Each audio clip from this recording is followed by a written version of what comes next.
Oi, you know what time it is? You're tuned in listening to That Aussie Metal Guy. Make sure to hit that like and subscribe button so you don't miss any of his content when it drops. And remember, stay brutal, you mad dogs. Roof. Hey, how you all going? It's That Aussie Metal Guy here with Crannk.com and with thatmetalstation.com. So tonight, wherever you are in the world, it's with great pleasure that I'm having a chat with Ricky Myers from Suffocation, who are due to release their 9th full-length album, Hymns from the Apocrypha. Cheers for joining me, Ricky. Yeah, man. Thank you for having me, brother. I appreciate it.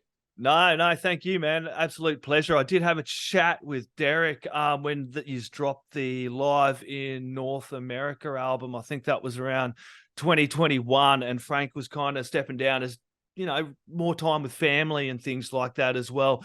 And you were already performing live, and he kind of gave me an idea of what was happening with the band. So it must be real exciting time for you to officially kind of come in as the vocalist as well.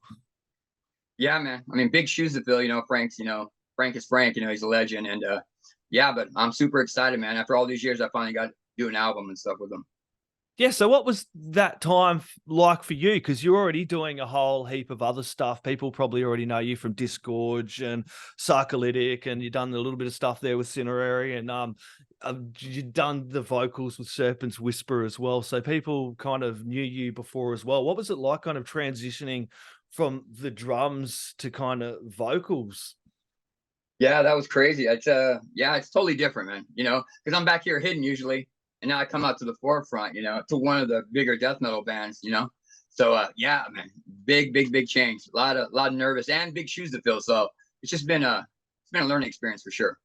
Yeah, you've done an amazing job though. I suppose doing those live shows and kind of getting in there before kind of helped ease the nerves a bit. Because as you said, you're sitting back there on drums, you kind of hiding out before, but then coming out into the forefront, you're up there as frontman and vocalist. And now with this album, you've contributed a hell of a lot with the vocals and the lyrics as well. It must be a really nervy, anxious ridden time, but also a really cathartic kind of growth period as well for you. Yeah, it's because you're nervous. Yeah, I wrote all the lyrics on this album, all the patterns. So it's like, hopefully they accept it. The two first singles we did, I've been getting a good response. So I'm really excited about the album coming out on Friday, and yeah, I can't wait to hear. Yeah, it's an absolute beast of an album. I'm lucky enough to I got it yesterday when I was like, yeah, I'm gonna have a chat with Ricky, let's do this. So I've been cranking it flat out. It's been in between, as I said, I interviewed Al Anderson from the original Wailers. It's been in between reggae and death metal, man. So my last couple of days has absolutely been hectic, but it's a ripper of an album. Can you tell us a little bit about the title track and the first track on the album? That's Hymns from the Apocrypha.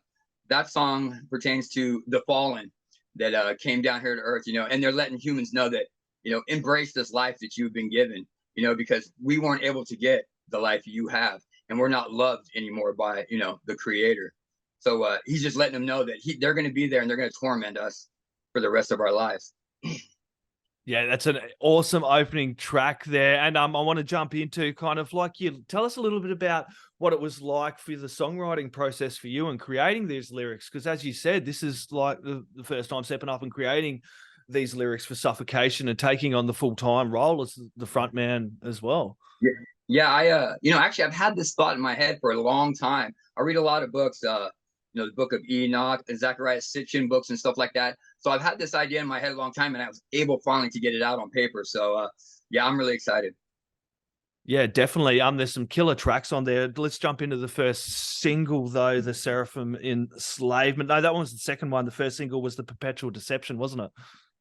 No, the first single was Seraphim. Yeah, it was Seraphim Enslavement. Tell us about that track. That track is just, again, about the fallen, coming telling you that, this life you live in, you're just a slave. You can kill yourself and become a god like us, but it's just more deception and being deceived. And there's the album art, people. That really does set up the theme for the whole album. Who done the album art on this one? I'm sorry? The album art on the for this album. Giannis. Yeah, man. Giannis from Giannis Nichols. Man, he's sick, man.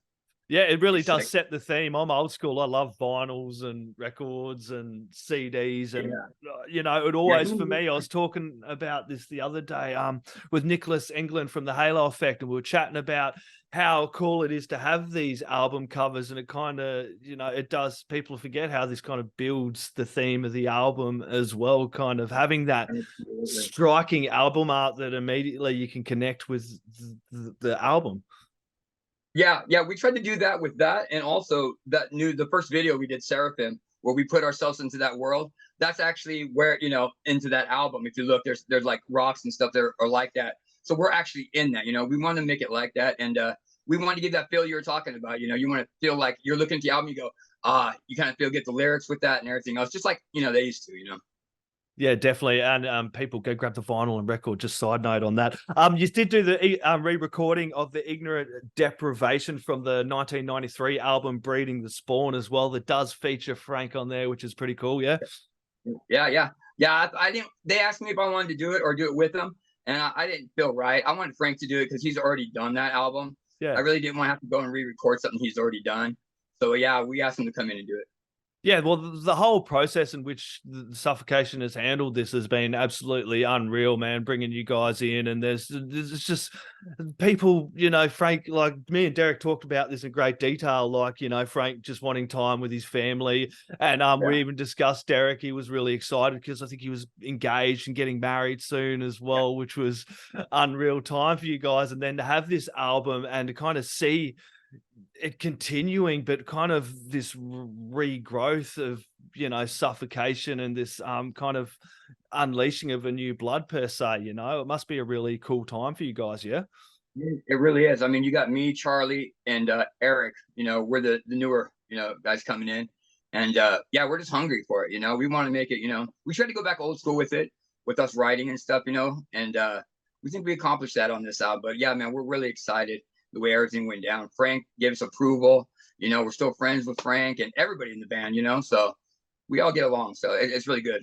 And that's it. And with Terrence Hobbs, man, he's the lifeblood of Suffocation. The melodies, everything he creates is just absolutely unreal. Like, I've only had a couple of days to dive into this album. You know what it's like when you're listening to whole albums. You hear something and then you listen to it a week later. You're like, man, I missed that. But just in the couple of days I've had to listen, the melodies are just fucking unreal. The drums are just beast. I was listening to a track just before, Embrace the Suffering, which is, I was just out in the bathroom doing something. I had it cranked in the kitchen, and like I just heard, I think it was around 220 when there's just that bloody guitar kicks in and then it comes back. I was like, fuck, this is insane. I had to come back, go to that point and play it again. And then when your vocals kick in, I think it was around 240, it was just absolutely mint, man. Tell us about that one. Hell yeah, I'm glad you like it, man. Yeah, that's a killer song, man. I like all the songs on here. I can't really say that I don't like, usually when I record something, even drums, I go, I'm not really I'm iffy on it, but this I can actually sit back and go, wow, man, I really enjoy this. So I'm glad about that. Yeah, definitely. As I was saying before, it must be a really kind of nervy time for you kind of dropping this album out and kind of everyone kind of how they're going to receive it. But all the true Suffocation fans are going to fucking grab hold of this, man, and take you in part of your family, dude. You're already there, dude. You've been playing live. How does that, man, like going from live to kind of, and you kind of, when you had that live North America, it was kind of a turnover of the reins, Frank, to you as well. It was a really special thing to kind of see as well. Yeah, he was that was his last album. That was his farewell tour. They recorded that on. And that was basically it. And after that, we really buckled down and focused on doing and finishing this album. Yeah, so how's the touring going? Have you got any shows coming up to kind of support the album release? I know it is coming into Christmas like a bit. So everybody get this for your Christmas stocking for sure. Yeah, absolutely. Christmas stocking. But we're headed out to the US here. I start on the 7th of November. We go out with Stabbing and Incantation. Oh yeah. So we're going out there and Ghetto Remains too. I'm sorry. And we're going out to the US. We'll be touring that. And then we go back, I think in January. In February, we head out to Europe with Sangwa Sigabog and Enterprise Earth and was it Organ Ectomy. Ooh, so we're busy. And then I think we're coming to you guys right after that, Australia, New Zealand. Oh, damn straight, mate. It's been really good, hasn't it, since COVID? Like, all these bands that are coming. I'm sure it's the same over there. It's like, hope everybody's safe during COVID, because over here in Australia at the moment, everyone's kind of coming in. It's just really great to be part of the music scene. It's good for you guys as well, and for bands in general, for people to get along and support these shows, buy tickets early to bands like yourself that are touring as well, like buying merch, because people forget how important it is now to get along and support these tours, because we know how the streaming platforms take advantage of the bands and that, and people forget how important it is to kind of buy these albums and kind of support the bands, buy the shirts. And I think that's one thing we're very, very lucky in the metal scene, that we still actually do buy vinyls. We're really big on bringing back the vinyl, buying the albums, and supporting the scene in general as well. Yeah.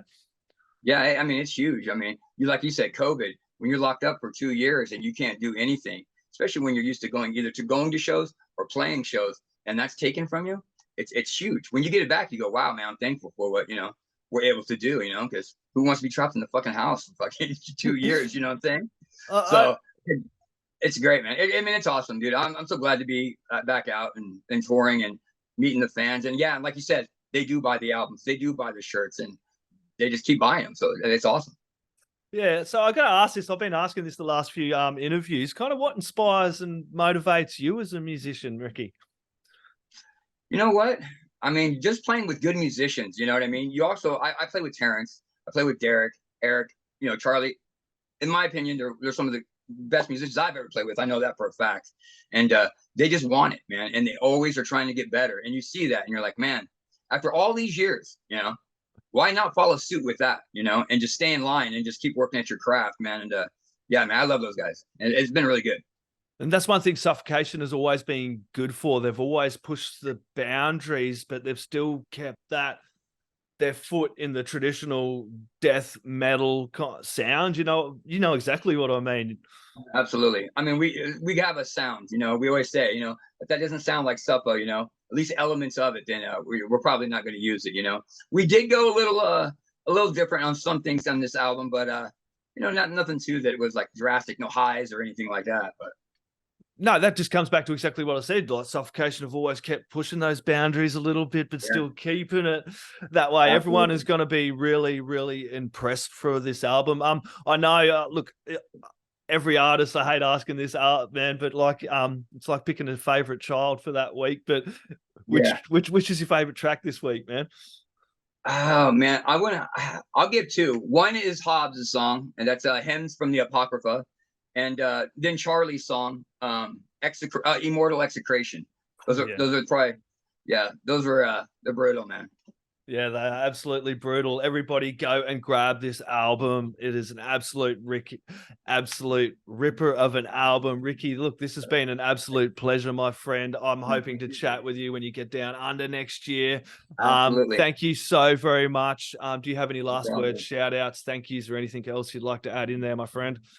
Yeah, man, just go get the new album, Hymns from the Apocrypha. Comes out November 3rd. And hopefully you're not disappointed and you like it. And you like it as much as we do. Awesome. Cheers, mate. Done. Oi, you're tuned in to That Aussie Metal Guy, so make sure to hit that like and subscribe button so you don't miss any of his sick content. And remember, stay brutal, you legend.